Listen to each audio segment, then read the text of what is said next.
I'm afraid I'm in a toxic relationship. I'm coming to realize I'm in a relationship where I am giving a lot of my time, my energy, my focus, and I'm not getting a lot in return. Or I am getting things, but it's not things that make me my best self. It's things that enable some of my less great qualities. It's a relationship where I don't really feel like I'm in control. I feel like I've become codependent. I feel like I have lost my sense of agency and I feel out of control. And I cannot help but wonder, might you feel the same? Because this relationship I'm talking about isn't with a person, it's with this thing, this cellular device, this smartphone, this. I don't know what you want to call it, but it is not making me happy, healthy, or well. And I realize that I'm addicted. But I realize this isn't just a me thing, this is an us thing.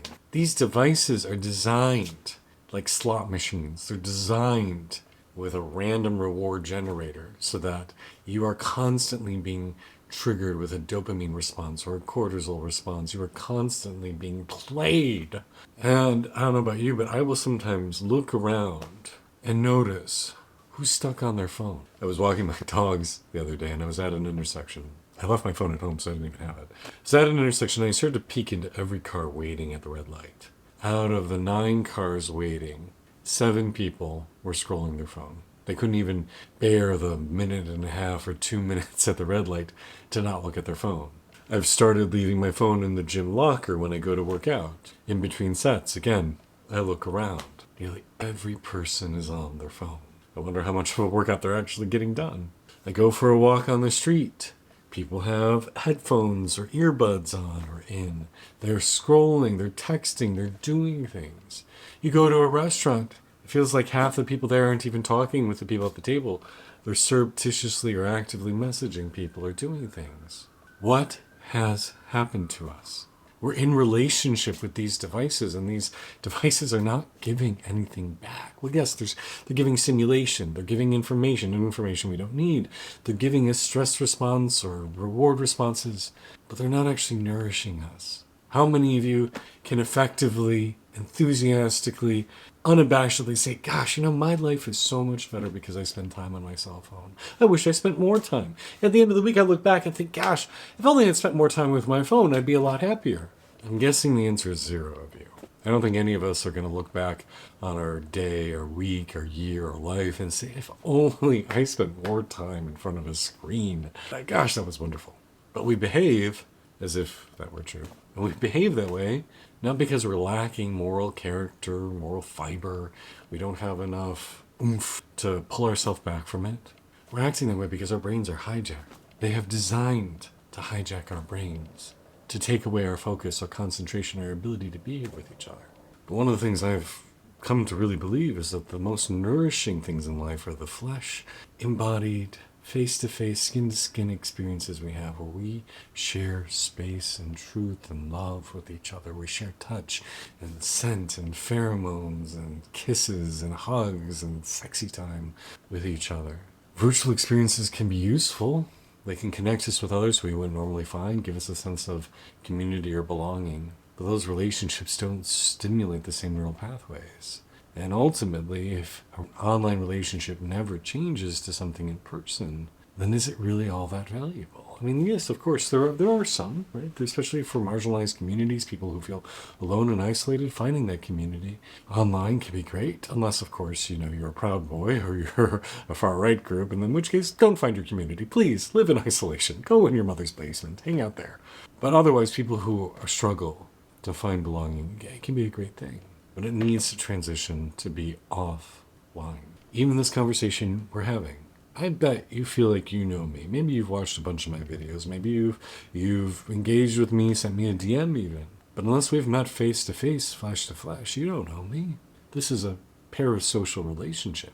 It feels like we're in a relationship, but there's really not one. Unless I know you, unless I've shared space with you, maybe we've been on a retreat together, maybe we've gone on a trip together, I don't know, we've hung out together, then this is real. But if we've never actually met, if I don't know who you are, what is this? How nourishing is it actually? Because brain science shows something has to be stimulating in both directions. We have to be able to both give and receive in order for a relationship to be truly, truly stimulating. So I have felt captive from this thing. I felt like it's has me trapped. And I've decided I need to make a bold step. I've decided that I need to get rid of my phone and go back to pen and paper. Well, no, I can't. I can't actually do that. I mean, this is my job. I have to be online to a certain degree. But I've come to embrace the idea that the way I've been living is no longer feasible. I cannot give so much of myself to stuff that doesn't matter. And I want to be clear. When you send me an email, when we have a genuine conversation, that matters. What doesn't matter is all the likes and the comments and those numbers and all that bullshit. None of that matters. I mean, somebody sent me a DM, they were congratulating me, like, oh, you had 500,000 followers on Twitter. That's huge. You must be so proud. And I'm like, not really. It's just a number. Half of them are probably bots. Who knows? Unless we've engaged, that number doesn't mean shit.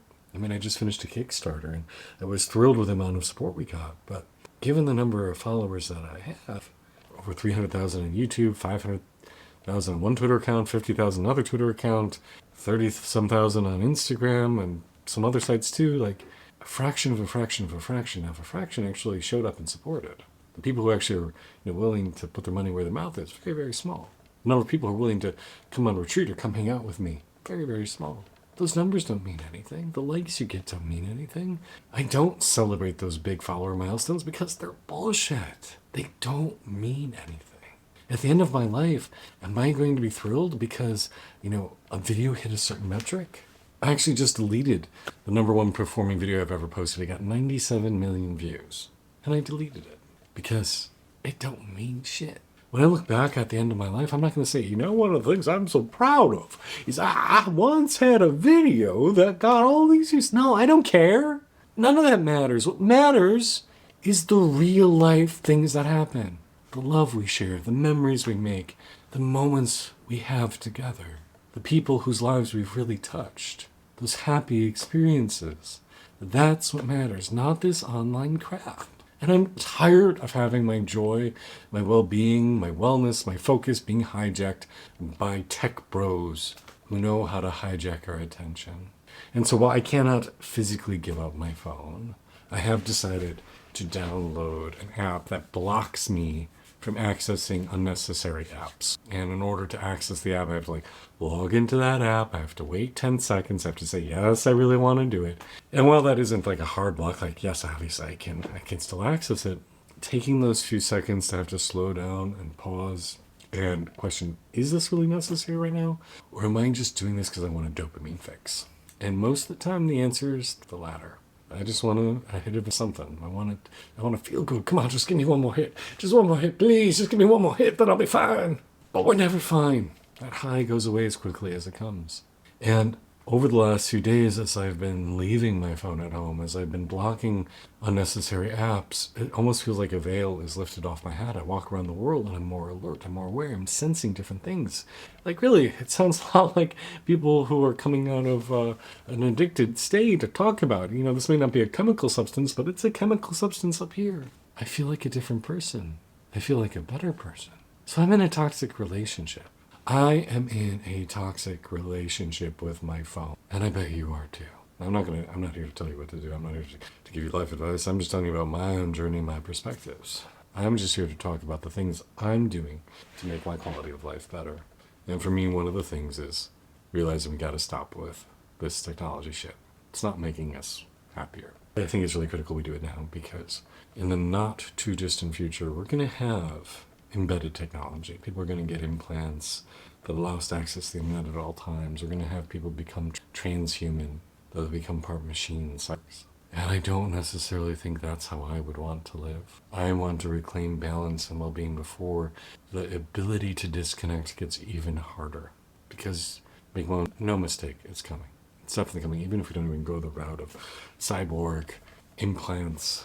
Look at books like Ready Player One, where the economy falls to shit, and so people spend all their time in an online video game universe. I don't think that's far away. Augmented reality, having a visual overlay over the organic world, not far away. All these things within the next handful of years. So, how do you want to live? Do you want to live in a way that is aligned with your values and where you're getting genuine stimulation and genuine joy from the experiences, the interactions you have, or do you want to live in a way where your focus continues to be hijacked by your devices? If you want a really good book about somebody who ended up spending a lot more time away from all technology, I would check out Johann Hari's book, Stolen Focus. It really dives into this in a beautiful, nuanced way. I read it a few years ago and it stuck with me. He's one of my favorite authors. His book, Lost Connections, is probably one of the most life-changing books I've ever read. So we definitely check him out. But we're not well. And our society is not well. We look around, we see how nutso everyone has become. I saw a study published recently that said people are actually measurably less intelligent because of the constant stream of information. It's dumbed us down. It's made us unable to focus, unable to prioritize what really matters. And I want to live the best way I can with whatever time I've got on this planet. I don't want to look back and regret and think, gosh, I should have done things differently. I wish I had a few more sunsets. I wish I had a few more hugs. I wish I had a few more board game nights with, tactile, physical board games with friends or walks in nature. I don't want to say all those things. I don't want to say, if only I had set down my phone, if only I had resisted the siren song of technology. Because none of us ever say, oh gosh, if only I spent another hour on Instagram, life would be so much better. So what does this mean for you? What are you going to do? You're probably just, if you're even still watching this video, you're probably going to continue scrolling on YouTube or Instagram or wherever it is you're watching this. You're probably going to go to bed tonight with your phone in your hand until you shut your eyes, and when you wake up, grab it first thing. But what if you chose differently? What if you chose to not touch your phone until, say, 9 a.m.? What if you chose to spend 3 hours before bed with no screen time? What if you chose to leave your phone at home when you were going to the gym or going for a walk or going to the grocery store? What if you found places to disconnect? What if you went a whole weekend without a cell phone? I mean, the idea of that just gives me jitters right now. I know I should be able to do that, but it scares me. What if we start to choose differently? Because right now those choices are being made for us. They're being made by the tech bros who have bought and are selling our attention. They've turned you into a money-making machine. Take your power back. Don't give them the power, and live in a way that you will look back on and be proud of. I don't have any answers. I just have the things I'm exploring. I'm a spiritual coach and guide. My name is Kalen, and my goal is to help others on their journey towards wholeness, wellness, and joy in life. If this conversation is useful for you, please drop a comment, talk about it. If you want to forward this to someone who needs to hear it, please do. And if you ever need more help, don't hesitate to reach out. I work with people one-on-one, so I'm happy to go a little bit deeper with you and help support you in living a wonderful life. But thank you for your attention and focus. Much love to you.